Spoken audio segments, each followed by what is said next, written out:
lost two of my closest friends. Like, I've experienced having a miscarriage, not knowing the how hard it is to even conceive a child, seeing people, you know, not in love have children and baby mama here, baby daddy here, you know what I'm saying? And then getting with someone who I deeply, truly, truly love. And it's so hard to conceive a child.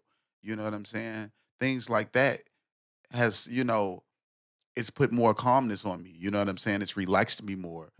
This is Sad Boy Radio.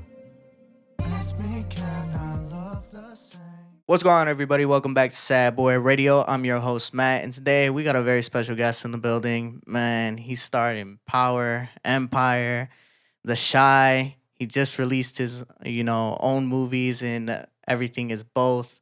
What was the title of the other one you just recently released? Well, it wasn't recently released, but it recently started trending on Tubi. It's called Wayward. No, Yeah. not Wayward. Which one? There was another one that with Christy Lofton. We did Force together, Power. That's what me and Chris did together. Weren't you just in another one that I swear, bro? Am I tripping?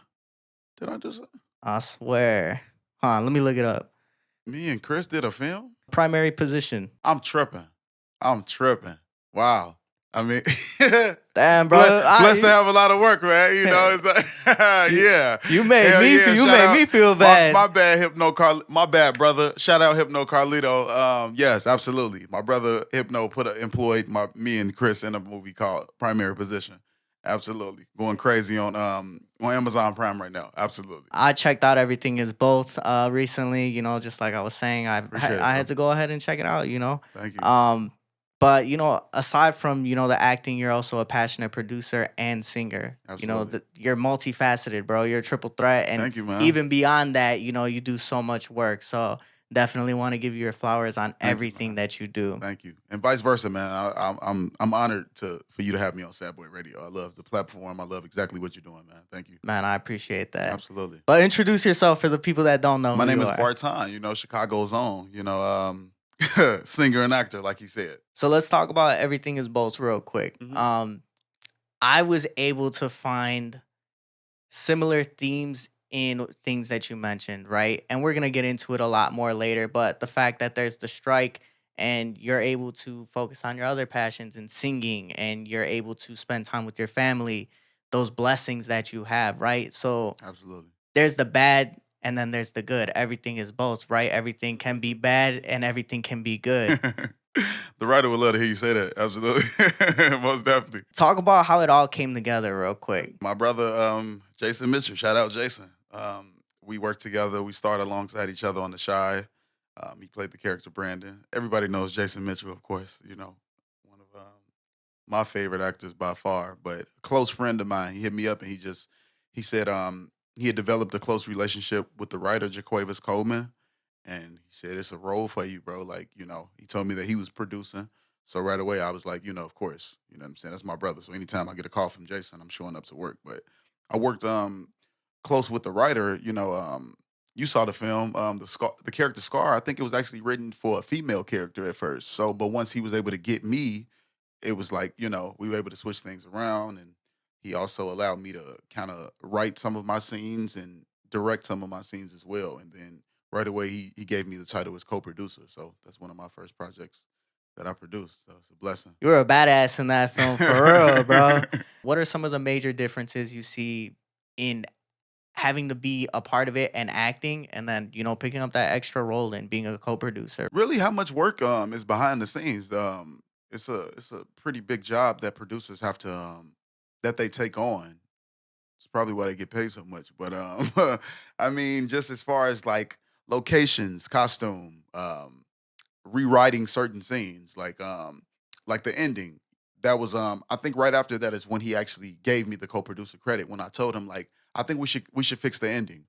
So it was certain things that I didn't even know that I was like helping with that's I'm actually producing. I didn't realize that. You know what I'm saying? So it's like it can even be small things like he shouldn't wear this. We should decide to cast this character instead of this character, et cetera, et cetera. So, I mean, it's just fun. What was it about the ending you suggested, bro? Because I was very upset when I saw the ending. I'm like, that's fucking it?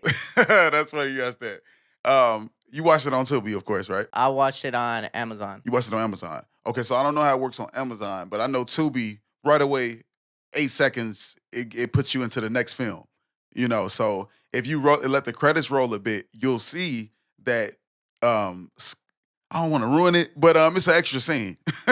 So I want you to go back and watch the scene, and it'll make sense to you, and it'll be like, oh, okay, and it kind of, kind of hint that it'll be a sequel. No, definitely. Yeah, the absolutely. But it cliffhanger. wasn't- I mean, even me. I mean, like, yeah, that because originally that was it. It was just like, okay, he pulls out. I don't want to talk about the movie, but it was kind of. I'll say like it was kind of flat. You know what I'm saying? And I was just like to add a little bit more edge and make it more suspenseful. How about we let the credits roll and then boom, like how they do in Marvel films all the time. You know what I'm saying? But in platforms like Tubi and Amazon Prime, they as soon as the movie is finished, they try to push the next film. And then on top of that, right, your credits were super short anyway, so Exactly. definitely it's you could sit through it if you really want to. Absolutely. But yeah, man, for those of you who haven't seen it, make sure you go ahead and check out the film. Please go back and watch it and, try to just hit, cancel when they try to push the next film so you can catch that last scene. Why was it so important for you to be a part of this independent film? The realization of the importance came afterwards,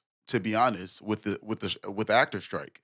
I have several friends who can't promote hit shows that they're on right now because of the strike. Of course, we got to stand strong with SAG and our fellow actors, but the fact that I was able to independently produce this with my brother, we were able to actually promote our film and in the midst of this strike that has everybody just, figuring out what's next. But yeah, we actually were able to release a film, see it trend on Apple TV, move over to Tubi, go back on the Breakfast Club, certain things like that. People stopping me on the street. I actually haven't had this much attention from a project since Shy Days, to be honest. So it's just like, if I just decided to not, I'm glad that I was able to do the film, but yeah, that's what it's about, being able to get your own content out there. And how's that feel for you though, right? You're receiving this attention and this love for a film that you decided to just work on with your friends. Absolutely. Especially going back to, almost I don't want to say like your golden days, but right, Yeah. that's when everything changed. Glory for days. You. Yeah, everything changed for you. We still in those golden glory days, but yes, at the peak of all of that, yes, like it's amazing. You know what I mean? Like actors, I know myself, sometimes you'll just feel like you just not necessarily falling off, but it's just like, are people gonna forget? Are they gonna forget who I am, who I was? And like I said, sometimes you feel that way about yourself, but like I said, it's important to just have friends like this, have these relationships to just stay employed. It's all about the content because, like I said, you get myself, Barton Fitzpatrick, Jason Mitchell, that's like putting LeBron James on the Indiana Pacers. They're going to become a dynasty. So it doesn't matter, you know what I'm saying? As long as I attach myself to anything, it's going to pop. But that's just confidence speaking. When the reality sets in and to see the movie unfold and to see it blow up and actually people appreciate it and receive it the way they have, it's just a surreal experience. And that's with, any creative, right? You can get it, you can lose it just as fast as you got it. Absolutely. It comes quick, but it goes even quicker. And you're always worried about, damn, like, is this it? Are people just going to stop caring?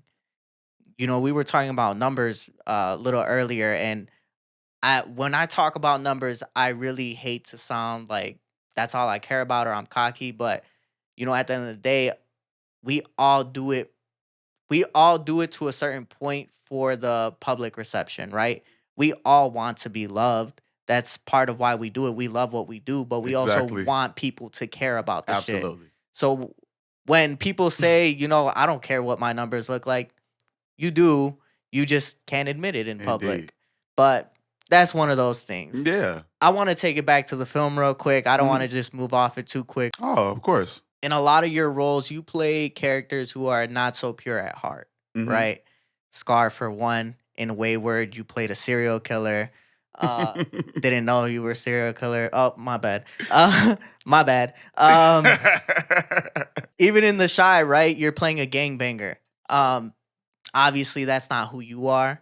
How do you prepare for roles like this? Man, I show up and show out. To be honest, I'm blessed and gifted with that ability to already to somewhat and for the most part have an understanding of each character or an idea of how to, put myself in those situations in an imaginary circumstance, So of course, like, yeah, I've never been a gangbanger. I'm never, I will never be a serial killer, never have in the past. As well as I don't have a peg leg. I wasn't, I don't have any characters like Bobo who took my candy and made me crazy or anything like that. But it's like I'm a Pisces. I'm an artist, very gifted, talented individual who just has an imagination. You know what I'm saying? So it's like it's easy to grasp those kind of characters, and that's why you always get the authenticity because it's just myself being in those imaginary circumstances. So it's.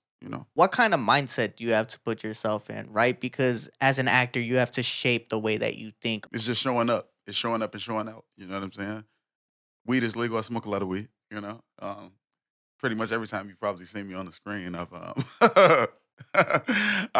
been high, but I mean, nah, like I just show up. You know what I'm saying? I'm relaxed. It's not.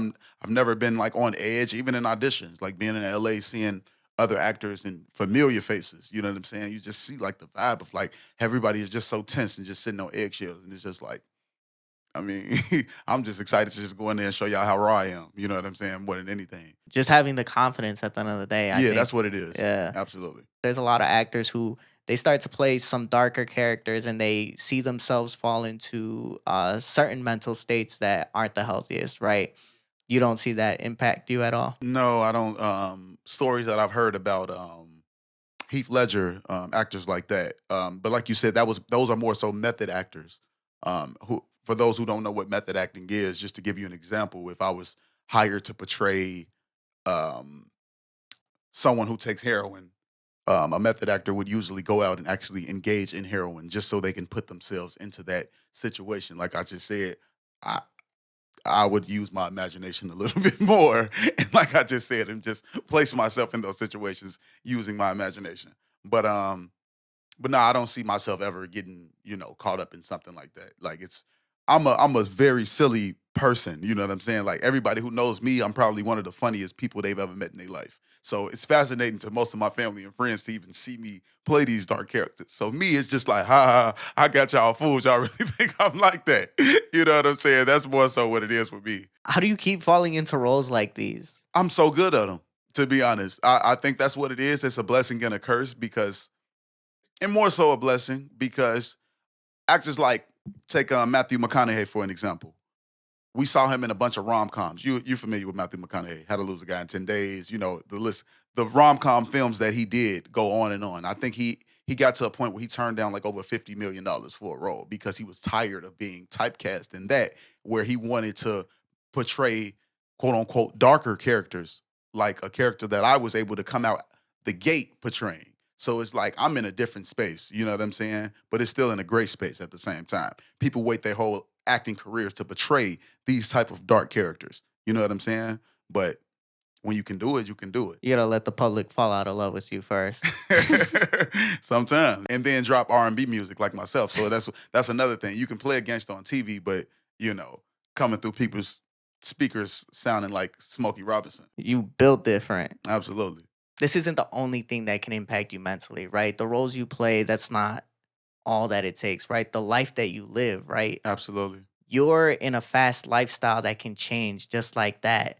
And for you, it did. The quick turnaround of your life took after The Shy happened, right? And I say quick because for you, I'm sure it wasn't an overnight success, but to certain people, right? The notoriety Absolutely. you gained right after The Shy, Absolutely. that changed everything. Yes. What did this quick turnaround look like to you? Jason Mitchell, I always got to go back to him because I would say he's one of the first famous people, especially actors, who I ever was able to like have a personal conversation with, and somebody who was like larger than life. He came out the gate as Eazy. You know what I'm saying? Regular street guy from New Orleans. So he has a similar story. But one of the first conversations we had was always preparing yourself to become an instant professional. And he knew more about the business than I did. So he was reading the scripts the same way I was, but in a different way at the same time. So he knew just from this one scene that you have with me, you're going to be the villain of the show. You know what I'm saying? And you're going to pop more than his character. He would tell me this. So I would listen to it and it's like, oh, okay, but like you said, I've been grinding for years. I'm doing my own thing. I'm just happy to be here. But to literally go in H&M, grabbing a pair of jeans, the very next day going in the same H&M to grab a t-shirt, now it's 30 people staring at me. It happened just like that. So, and that's just some small scale stuff. But I mean, just for me to like the Breakfast Club, I seen all of the biggest names go on the Breakfast Club. In my mind, you haven't made it until you get on the Breakfast Club. Probably after episode 5, I was able to hit them up myself, and they responded right away. Of course, we would love to have you. We're big fans of you, huh?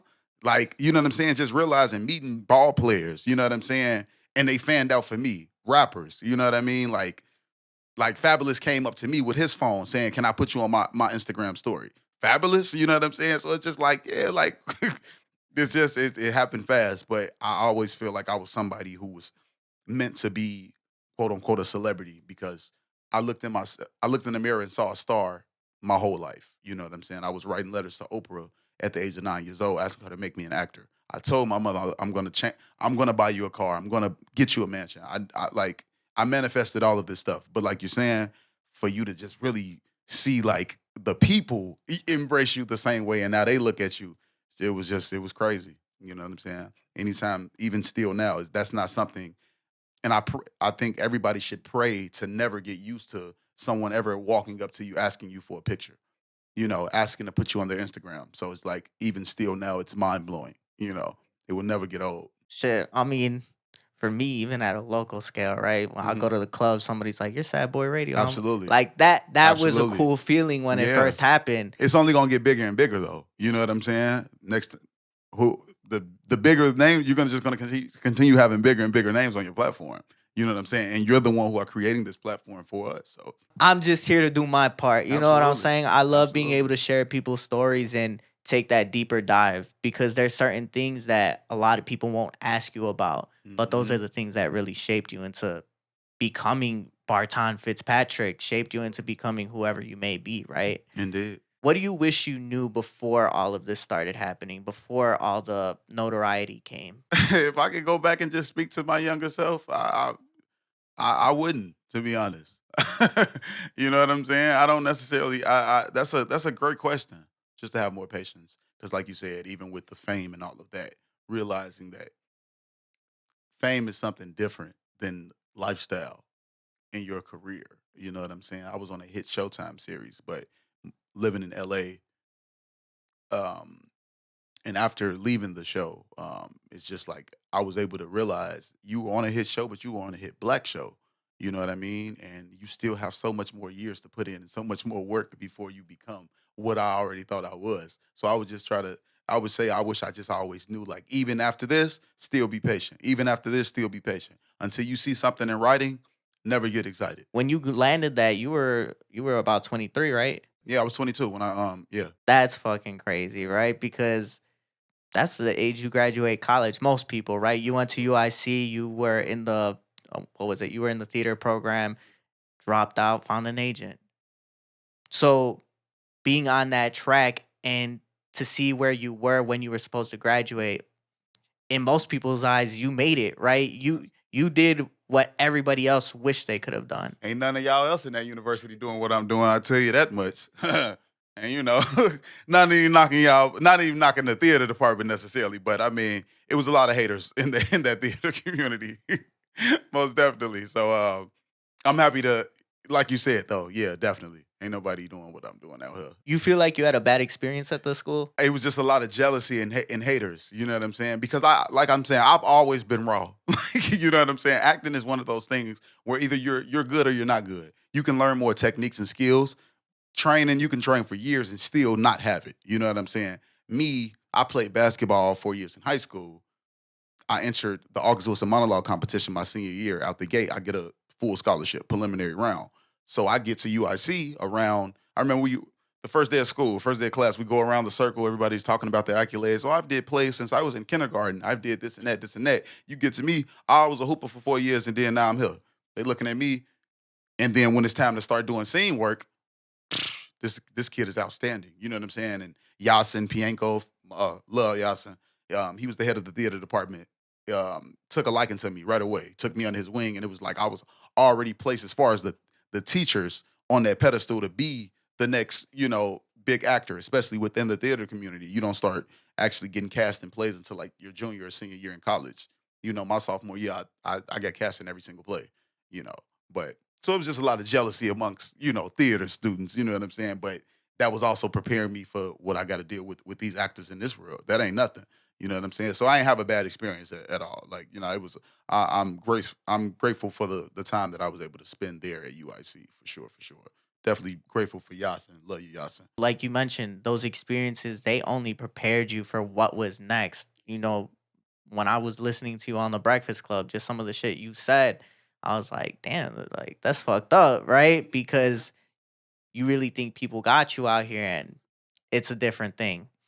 Um, Man, I took a lyric from G-Eazy. So the song Time, he says, "It's only a dream until it happens to you, but no one ever told me these things would be happening too." You dream of these things happening. You chase it. You chase it with everything you got, and you lose focus of everything around you. I thought about it recently.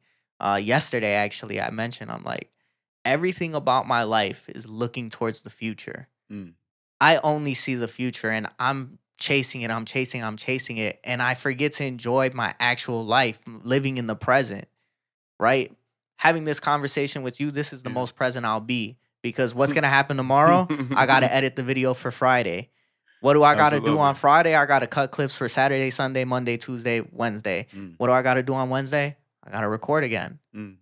So my whole life is looking towards the future, and how do I become better?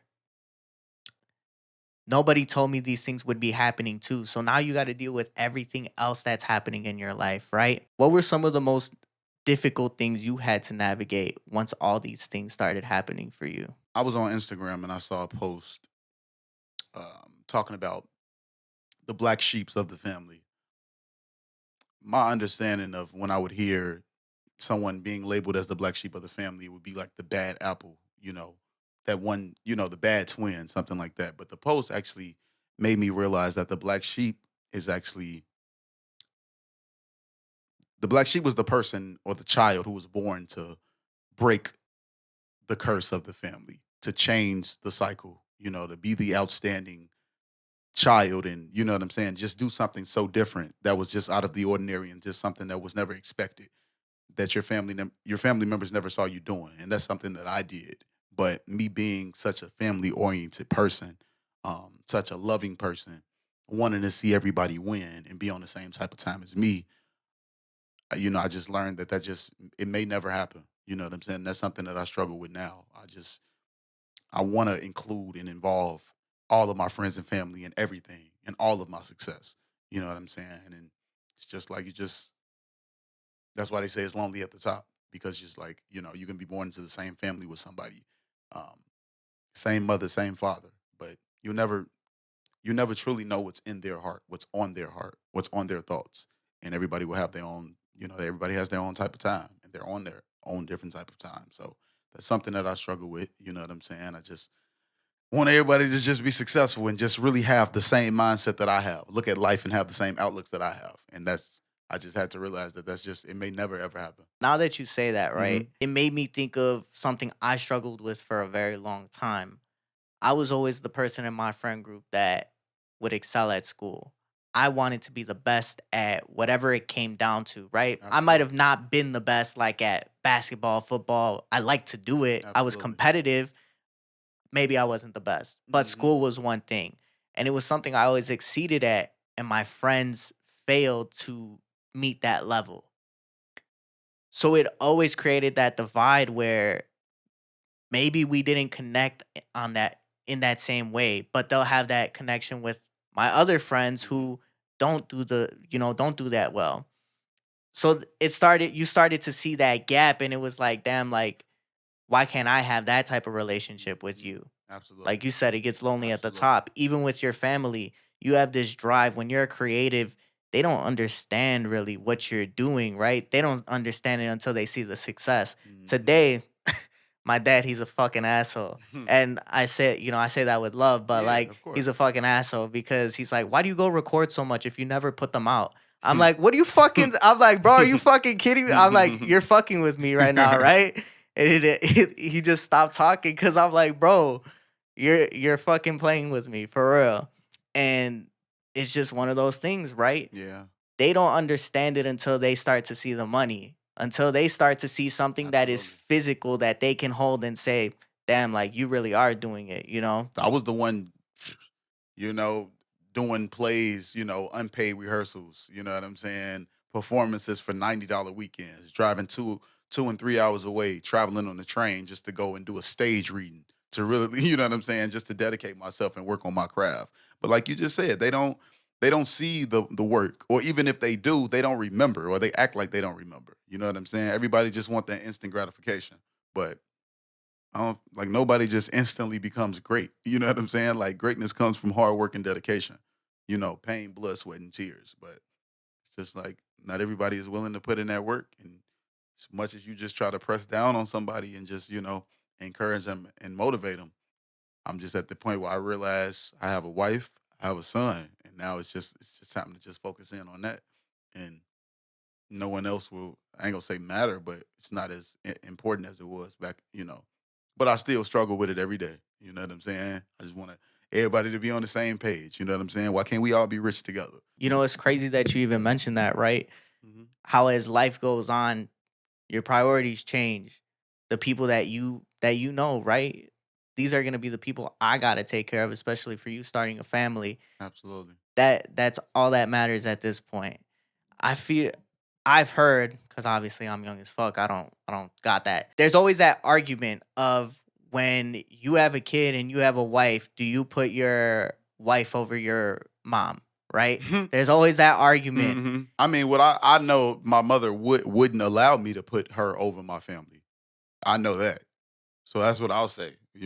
There are mothers in the world who wouldn't allow their sons to ever put her over their family. I want to shout out your mom real quick. Shout out mother. Yeah, thank you, mother, for that. Absolutely. That's the type of woman that my mother is. She wouldn't dare, because she understands that's the man that she raised me to be. She's a great woman from what I've heard. So shout out moms. Love you, mother. But let's take it back, right?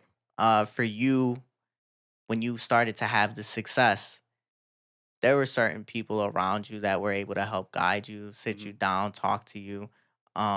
Somebody you mentioned on the Breakfast Club was Deshaun Brown. Yes. She was very crucial to what you had going on in your early I days. get chills every time I hear that name. Wow, yeah, absolutely. Talk about the importance she had in your life. I try not to get emotional when I talk about Deshaun. But Miss Brown she was a high school counselor at Kenwood Academy. She wasn't necessarily my high school counselor, but she taught what her class, her after school program that she taught was called Drama Stars. Um, Drama Stars, all of her students entered the August Wilson monologue competition, the same competition that I entered. But that was just for me taking the drama class. So I wasn't necessarily in a acting program. Drama was an elective that I was just taking for high school. But long story short, the preliminary round after the competition, she saw me perform. And then I started getting a little buzz around like the theater community about like, hey, this kid does this August Wilson monologue. I was portraying a 57-year-old character. You know what I'm saying? The name of the play is Fences. Denzel Washington actually came out with a movie. I read the book. I feel like I did a better job. I'm being silly. Shots fired. But, shout out to Denzel. Absolutely amazing performance. But I remember one day we were at UIC for the second round of the competition. This is like the Chicago finals. And they had just called me in a room, and it was a room full of actors. And they were like, hey, can you perform your monologue for them? And right away, I'm like, oh, okay, cool. And I just did it. So later on that day, she had sent for me to come to her office. I'm like, Miss Brown? Like, who is Miss Brown? And, came to the office, and right away, it's funny you mentioned IMDb. First thing she did was she wrote her name down and the link to her IMDb. She handed it to me. She said, before I even start talking to you, I want you to hand that to your mother, because what I'm going to tell you is something, like you said, people don't understand how real this is. You know what I'm saying? I didn't, because people see you on TV, you become larger than life. What I didn't know that Deshaun Brown, who was a high school counselor, was currently a recurring character on an NBC show called Chicago Fire. I didn't know this. So she basically was letting your mother know, here's my accolades, here's my resume. So before I tell you what I'm going to tell you, I don't want her to think that I'm just anybody talking to you, telling you this. I'm a professional actor. What you just showed me from just doing that monologue, one monologue, I know that you have a great future ahead of you in acting if you want to take it serious.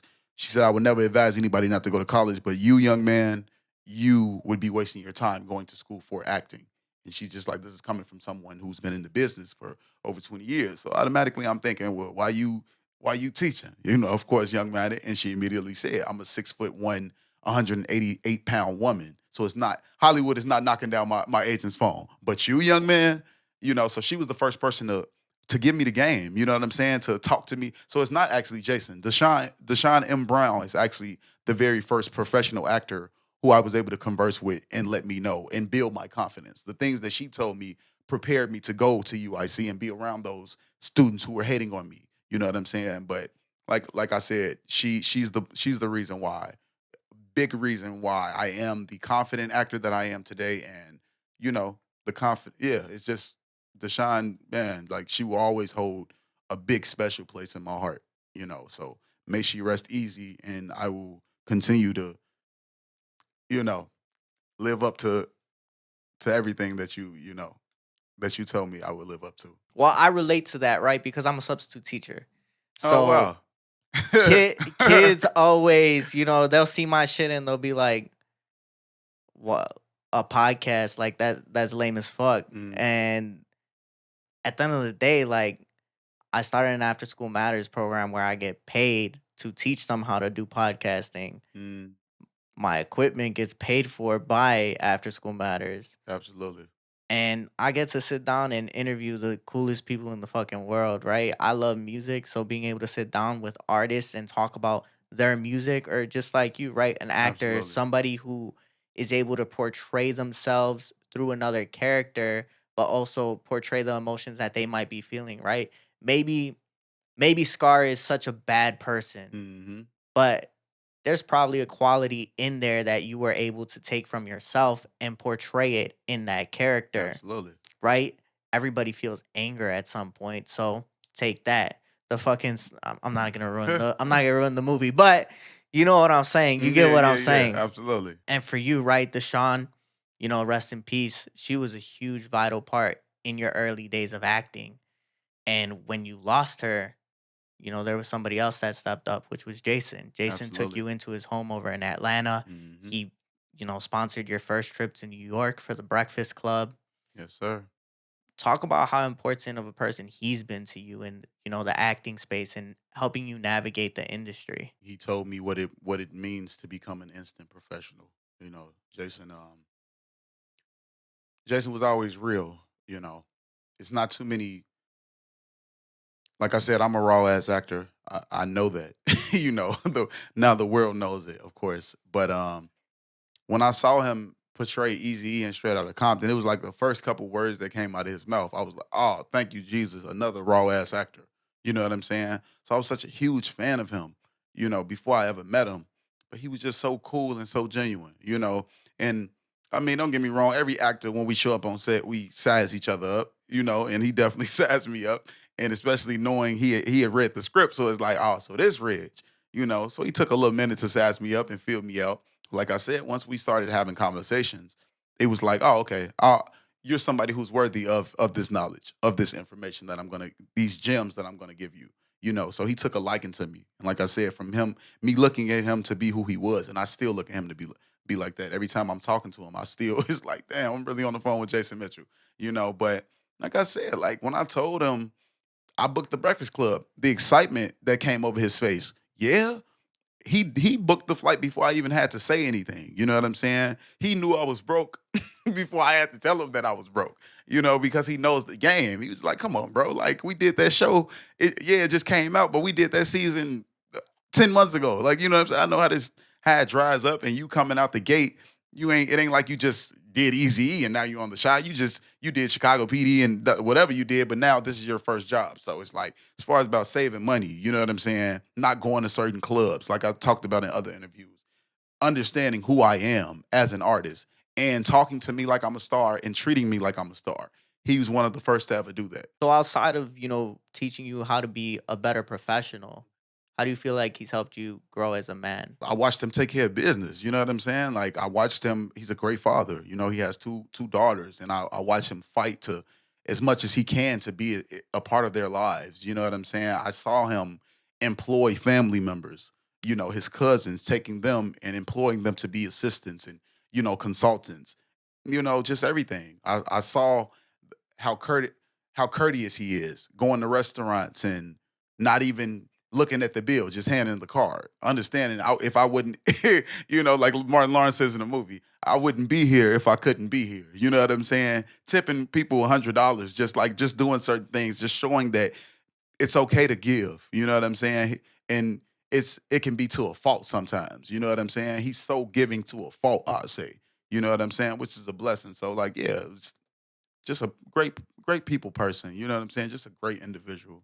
You know, and that's probably why we click because, of course, naturally I have those values. I was raised similar. Right off the bat, you got a really pure energy. Thank you, man. And Likewise. I really fuck with you, man. Like, just being here.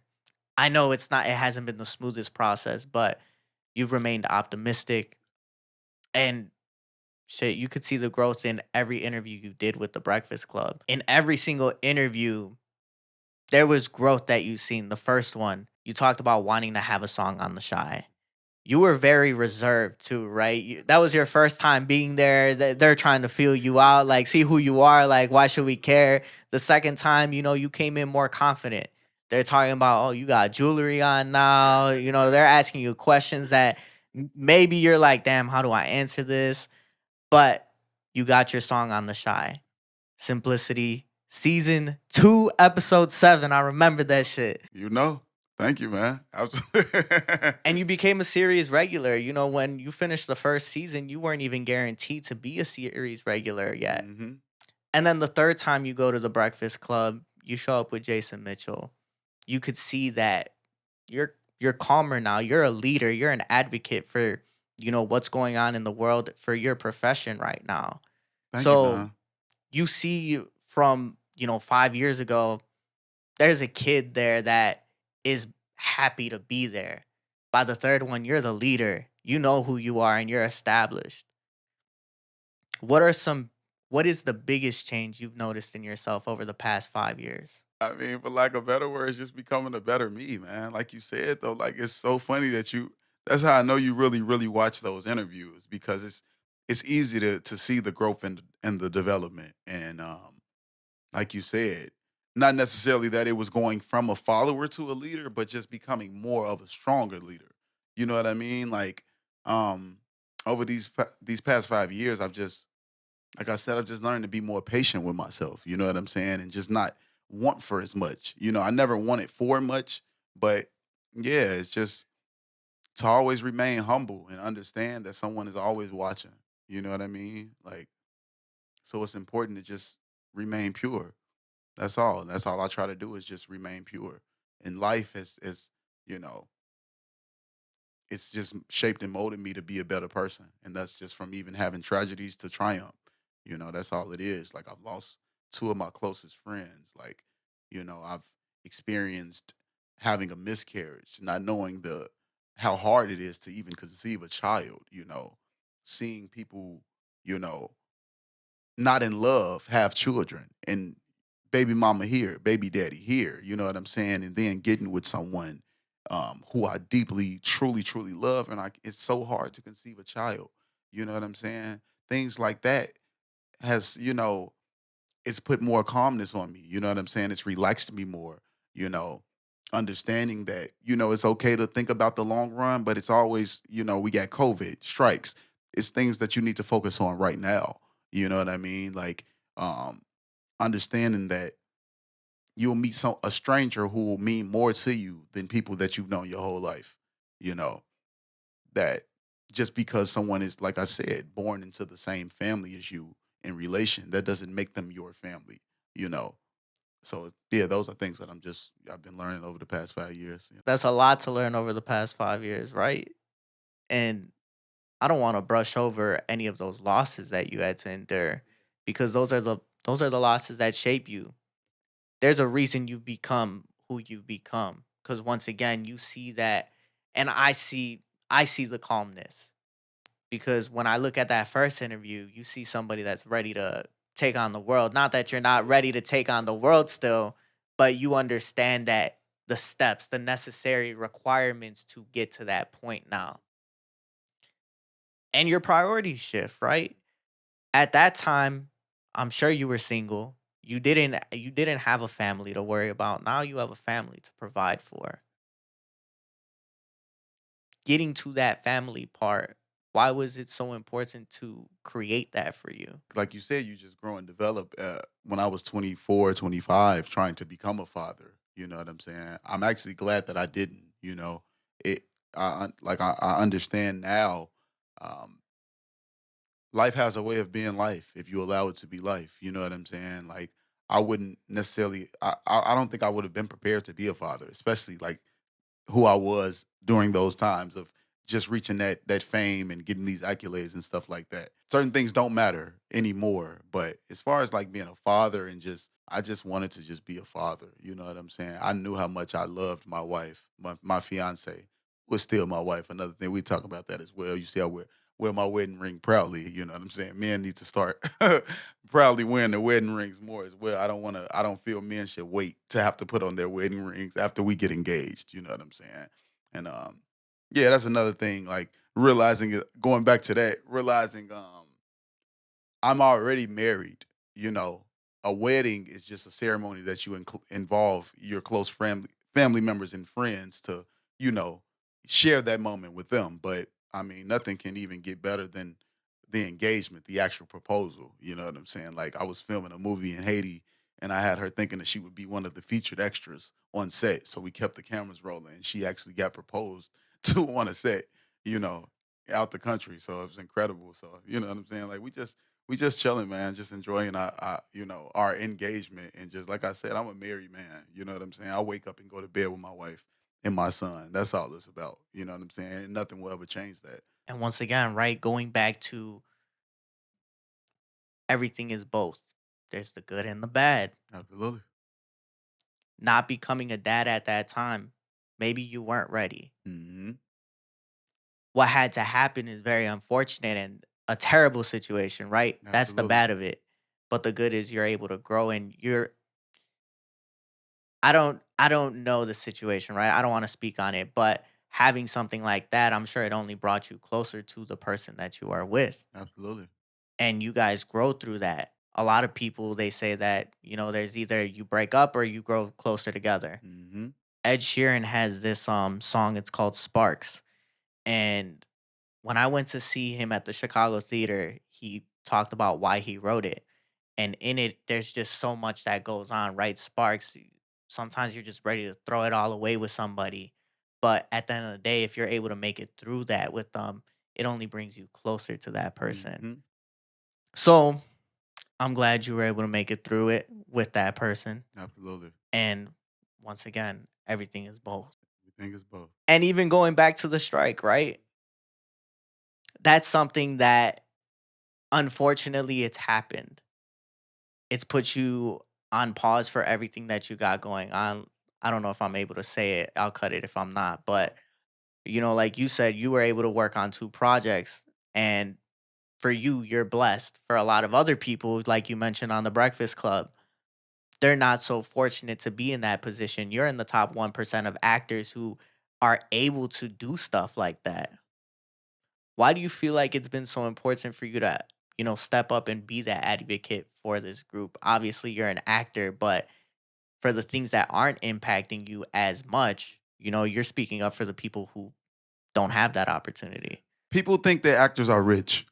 You know what I'm saying? Actors think that actors are rich, more importantly as well. So it's like, you know, I'm I'm actually not too mad that this has happened. You know what I'm saying? Because it's actually we're allowed to like all now be in the same boat. You know what I'm saying? It's showing that like it doesn't matter if you're in that 1% or if you're in the you know what I'm saying, whatever percent you're in, we're all unemployed. We can't do anything without each other. You know what I'm saying? That's what it's showing. So it's like, yes, I have to advocate that, you know, that we have to stand with our unions. You know what I'm saying? We're nothing without each other. You know, we can't do movies without actors. We can't do movies without directors. Certainly can't do it without writers. You know what I mean? So it's just like, yeah, I'm blessed to be able to, you know, independently do some projects. And, I'm glad that SAG is actually giving certain producers interim agreements so they can go ahead and get stuff off the ground. But yeah, like I said, we I stand firmly with my union and letting people know we will not let AI come over and take over our field of work. That is impossible. I will not allow my face to be scanned. You know what I'm saying? So I'm not needed anymore. And that's really to my understanding, that is what's really, really happening. That's the main thing that's happening right now. We don't need writers anymore if we have AI. We don't need directors. We don't need actors. We have AI right now. So which is crazy. That's a crazy fucking I have idea. to be, come on now. I'm somebody who people look up to. You know what I'm saying? I was once on a hit show, blah, blah, blah, blah, blah. But I'm not going. We cannot go. I refuse to allow that to happen. And like I said, we're not nothing without each other. And it'll blow over. I'm still, like I said, my confidence is still through the roof. Like, it's okay. This is just something that's meant to happen and was needed to happen. But that you seen that commercial with AI? Not like actual AI, but Allen Iverson. I don't think I saw it. No, that's the joke, right? I ain't see it. They're at a barbecue and they're like, just ask AI, and they're like, AI, and then Allen Iverson turns around. Oh, that's okay. Yeah, that's like, cool. yeah, Shout out Allen Iverson too. That's a close friend of mine. Oh, I ain't gonna for say real? close, but that's a good friend. Hey, shout out Allen Iverson. Shout out, Yeah, yeah. that shit was funny as fuck, Absolutely. bro. I was like, damn, that's clever. You know what's the funny part is I saw that commercial while I was watching Everything Is Both and the strikes going on, so I'm like, damn, that shit's crazy. Crazy. Everything is both though. Hey. What has this strike taught you? Like I said, you gotta get your money now, man. Like, you know what I'm saying? Like, it's humbling a lot of people. It's reminding us like we're still at that same point where I was hungry, where I was going to do those $90 a weekend performances. You know what I'm saying? Every job counts. That's what it's showing. Like, and you can't get on a high horse and start looking at projects. I'm above that. That's beneath me. No. As long as someone is paying you and employing you, that's all that it's about. And once you see Hollywood and these producers turn your back on you, you realize, yeah, it's time to stay connected with those hungry, college students over at Columbia, and you know what I'm saying, people who I can still do work with and get the content out. Especially if you're just a passionate artist like myself who just wants to act. That's really what it is about. I mean, that's all it's about with me. And aside from that, you're not only just passionate about acting, but you're passionate about singing.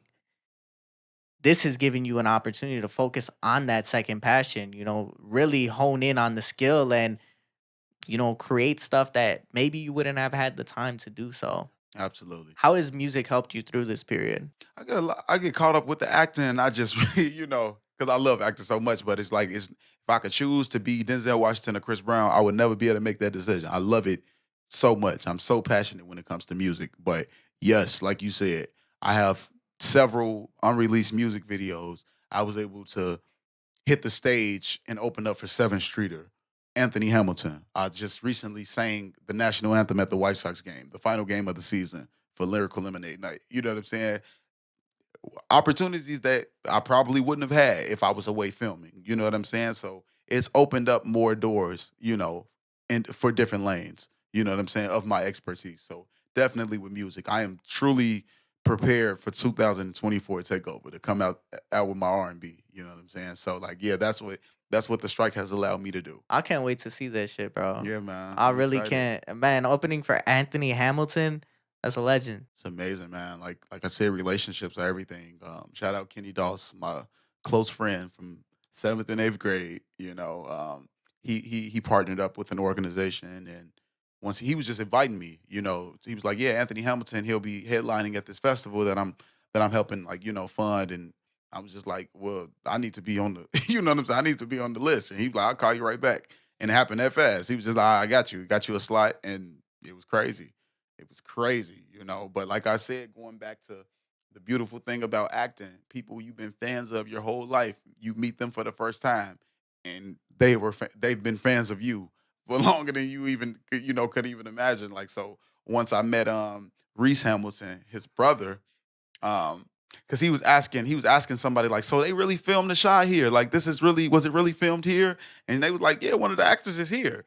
And he was like, which one? She was like, Rez. He was just like, go get him right now. So, you know what I'm saying? I came backstage to meet Reese, which is his brother, and he was like, "Bro, we love you, bro." I'm like, "Anthony Hamilton know who I am?" He's like, "Bro, like, stop it, bro. Like, are you serious?" But it's like, bro, like, hell yeah, I'm serious. Like Anthony Hamilton. So they didn't even know that I had opened up, which was also incredible. So right away, him being a fan of me, once I told him I did music, I think he and Herson, are talking about setting up a tour right now. So it's just stuff that just happens, you know what I'm saying? So yeah, incredible experience meeting his brother though, seeing him perform come on now, he performed Charlene like live. Like that was just life changing. My son was right there, my wife.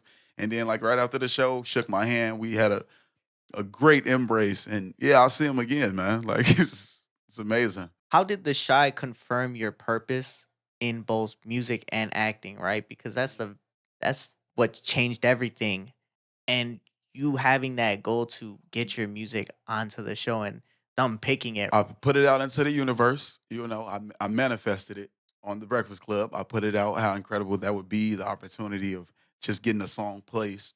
But it's not as hard as I thought it would be, to be honest. Once I told the producers, hey, I do music, of course, I'll send it. We'll send it to our music guy who handles that. I didn't know what a music supervisor was. He's like, so shout out Barry Cole, my dog. Send him a list of songs, and he was like, I want this. He was like, this is, yeah. Right away, he just sent, he like, yeah, here's what we're offering for it, and blah, blah, blah. I'm like, also, it happens just like that. And it was like, yeah, just like that. Episode 7, season 2, boom. It's just a surreal experience. You know what I mean? Like, because you just, as an actor, when we try to transition and cross over into doing music, you're not really taken serious. You know what I'm saying? No one takes you serious because it's just like, oh, here another actor go trying to do some music. You know what I'm saying? But my story, I was able to meet a guy named Daniel Breland, who is one of the top country singers in the world right now. You know what I mean? He took me to Troy Taylor's crib. Troy Taylor discovered Trey Songz amongst you know what I'm saying? He's worked with any R&B artist you can think of. So out the gate, I was doing music with like real live bona fide professionals. You know what I'm saying? So that also helped and shaped and molded me as an artist. But none of that would have happened had I not been who I was on that show. You know what I'm saying? So it's just always one hand washes the other. Like, and it'll continue to be like that. I'll be the next Drake for sure. I don't think it hasn't been another actor to be able to successfully cross over and do music since Drake. So, you know. Absolutely. And he'll see this interview. He'll be on Sad Boy one day. So Hey, Sad Boys yeah, for real. absolutely. One thing that I do gotta ask you, right? hmm You know, The Shy was one show you were written off of. Power was one show you were written off of. You were killed off in both, right? What kind of place does that put you in mentally? It means there's no more checks. So it's literally like being fired from a job. If After School Matters called you and said, hey, we're closing that department. So we won't be able to fund any more of your, buy any more cameras. It's literally just this. No, I won't be here anymore. So you guys will continue showing up to set. You know what I'm saying, making money, and I won't. But like I said, I get caught up in my characters. You know what I'm saying? I'm very passionate about my characters. I know the acting that I bring to the table. I know who I am in the acting world and how happy my fans and followers are to see me on a screen, let alone it be everyone's favorite, all-time favorite show like Power. People have been waiting years to see someone like me on there. So it's just like to cut it short like that.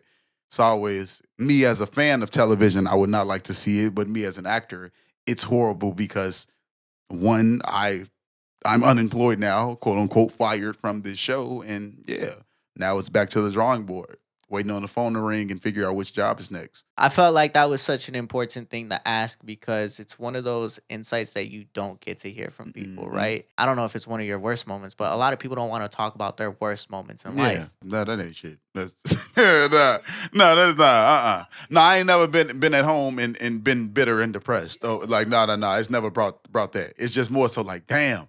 But even like when you just wrap any project, if I was to do a film, you know what I'm saying? That's not a series. You know what I'm saying? So I know that's going to end. But as soon as it's all right, that's a wrap on Bartón. Right away, a wave of depression comes over you because it's like, damn, it's just so fun. It's such an exciting thing. But once it's over, it's over. Up until the next job. The next job could be 5 years from now. You just never know in this world, in this business that we're in. You know. But it'll never be like that for me. You know what I'm saying? Like I said, the relationships, the person who I am, the actor that I am, it won't be like that, but it can get like that though. He said, "Y'all be safe out here." Nah, we good. But like I said, it can get rough out here, But once again, I mentioned that because it's everything is both. man. You were written off, you lost the opportunity, but through the shy, you were able to gain the popularity you have. Absolutely. People know you now. They've established like Barton Fitzpatrick as an actor and Mhm. as a singer. Absolutely. So man, there's a lot of things where, through the dark there's a light in everything that you do in life. Absolutely. And when I watched the movie, I pulled a specific line. Same thing that'll make you laugh will make you cry. And I've noticed that in a lot of things in your life, right? Losing the shy, you gain the notoriety. Going on strike, you're able to spend more time with your family and pursue singing even further. I have to go piggyback on that as well. This strike has allowed me to be a father. You know what I'm saying? I haven't missed out on anything. I was at every doctor's visit. You know what I'm saying? I was there to see the birth of my child. You know, I actually just did a movie like on those final weeks. She ended up going 40 weeks. You know what I'm saying? But it was like I knew I was on set where it was like I was preparing myself to leave and have to go back to the hospital. You know what I'm saying? Stuff like that could still be happening now. I could have missed his first sound that he made. You know what I'm saying? Like his first steps. Like my son is standing up now. He'll be walking by the end of next week, I'm sure. So it's like all of those different things I could have missed out on. You know what I'm saying? Being there every step of the way for my fiance, beautiful. So that's something that the strike has also. Everything happens for a reason. Like you said, everything is both. It really is. That's why I don't trip. What kind of father do you want to be, right? Your mom was she was strict with you. You said if she was in another state, I'm still on punishment. How much of that has shaped your idea of what parenthood looks like? It was more so to a level of respect. It wasn't fear Mm-hmm. that my mother instilled in me and my siblings. But I mean, I want to be the father that I am every day. Mm-hmm. It's not something. It's not a goal that I'm trying to reach. I know that I'm a great person. I know that his mother is a great woman, and like you said, everything is both. We were meant to be together and have him. So I just need to just remain pure. That's the only thing. You know what I'm saying? Like his father is a rock star. You know what I'm saying? I can proudly say that. He'll be able to brag to his friends and say my dad was, you know what I'm saying, singing the national anthem before I was 1 year old. I was on the field. You know what I'm saying, at the Sox game. So it's just like, more so just keeping him grounded. Because he naturally already is more lit than I was. You know what I'm saying? I was born on the west side of Chicago. He was born in Northwestern. My mother has 6 children. And so you got the top 3 and the bottom 3. And after losing my father, the bottom 3, we were 9, 10, and 11 years old. So just watching what she was able to do with all of us, you know what I'm saying? Like my sister didn't have kids running around at 16 years old. Me and my brother were never in the streets. So it's just like just respect and just the value of life and just having confidence. It wasn't hard. It wasn't like, when people even ask my mother, how were you able to do that? It wasn't really hard. You know what I mean? Just protecting us.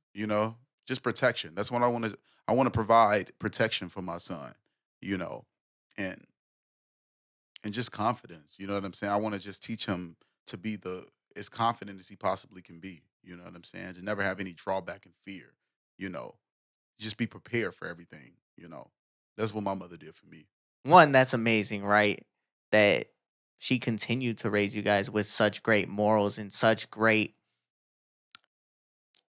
personalities that you understood your place in life and where you were headed, right?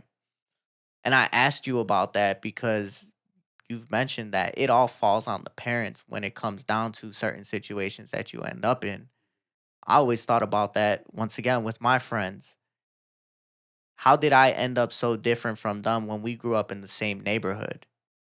I grew up in the north side of Chicago, right? There's not much dumb shit you can get into, but when you look for trouble, you'll find trouble. And some of my friends, they found trouble. All of them. So it was like, how did I end up in such a position where I'm a college graduate? I went to school, did everything I needed to. I'm blessed. I'm blessed with the life I have. My friends are blessed with the life they have as well, but it was a much harder and tougher route for them, and that's because they did that to themselves. But once again, like you said, it falls on the parents. So how much of that do you look to carry into your son? And you did a great job of explaining that. Last thing I gotta mention, man. Does being a former dancer for the Chicago Sky make you laugh or cry? Does being a former dancer for the Chicago Sky make me laugh or cry? Um, it makes me extremely proud and happy. I was, and me and my best friend Rashawn Blanchard. He's a doctor now. We're actually doing very well off in life right now. He's a doctor in Miami. Yes, very proud to be a part of the very very first season of the Chicago. You did your research. You definitely did. Yes, they were trash. They were trash that season. So to see them win that ring, you know what I'm saying? Like I always feel like I'm just a part of the Chicago Sky forever from that. They should have gave you a ring. Yeah, they should have. You know what I'm saying? Especially being the first. Come on now, the very first season. But nah, I ain't ashamed or embarrassed by that. You know what I'm saying? I can dance. Hey, I mean, what'll make you laugh will make you cry. You know. Shout out to Chicago Scat, man. I would love to come back, man. I appreciate you coming through, man. Man, I appreciate you for having me. It was man. an amazing conversation. Sad Boy Radio, man. This guy right here, man. Yes. I appreciate you, bro. Appreciate you, We're bro. gonna get that live performance done right now. Let's get and it. Shit, Sad Boys for real. Make sure you guys go ahead, check out Barton Fitzpatrick. He's got a lot of projects coming out soon. Make sure you go ahead, check out Everything Is Both, and remind me of the other name. Wayward. No, not Wayward. The Primary other, position. Primary Shout position. out Hypno Carlito. Chicago. Independent. Make sure you guys go ahead, check out all of Barton Fitzpatrick's projects. Shit, he's an amazing actor. Thank you. Make sure you check out his music too. Barton, Bart the actor. Yes, sir. Make sure you go ahead, like, comment, subscribe. Sad Boys for real. Peace out. This is Sad Boy Radio. Broken pieces, who's to blame?